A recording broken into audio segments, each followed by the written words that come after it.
Hello foundation students. So here I've got some last minute tips for you all as your exams are just around the corner. The first thing which I want to suggest you is कि अब आप किसी भी नए material के पीछे मत भागिएगा.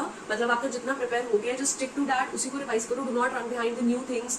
New things का मतलब जो भी आपकी चीजें, फॉर एग्जांपल अगर कुछ बची हैं, the things you find difficult, जो अभी तक आपका एक्चुअली में कुछ पोर्शन कुछ टॉपिक बचा हुआ है, stop doing that now because आपको टाइम नहीं है कि आप ऐसी चीज को करो जो आपको एट लास्ट आपका कॉन्फिडेंस को डाउन करे. So just keep on revising now. अपने रिविजन को भी अपनी स्ट्रेंथ बनाओ instead of thinking of your weakness.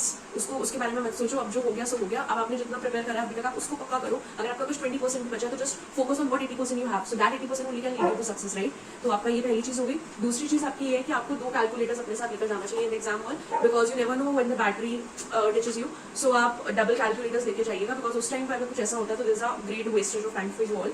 तो एक आपकी ये 2 कैलकुलेटर्स वाली चीज हो गई. And last thing is that जो आपका फर्स्ट एग्जाम है उससे आप एटलीस्ट 3 to 4 डेज पहले प्रिपरेशन करना शुरू कर दीजिएगा, because first paper is the one which gives you a boost and confidence for the next upcoming papers. तो अगर आपका पहला पेपर हो जाता है, you get a very good confidence that yes you will be able to clear. So आप इस तरीके से अपने पहले पेपर की तैयारी बहुत अच्छे तरीके से करके जाइएगा, 3 to 4 डेज पहले करके जाइएगा. And the last thing which I want to say you is कि अब आप ज्यादा फैकल्टीज के क्वेश्चंस के पीछे मत भागिए. जस्ट आप आरटीपी, एमटीपी, पीवाईक्यू और स्टडी मटेरियल के क्वेश्चंस पे फोकस कीजिए. वहां से सेम टू सेम क्वेश्चन आ जाता है.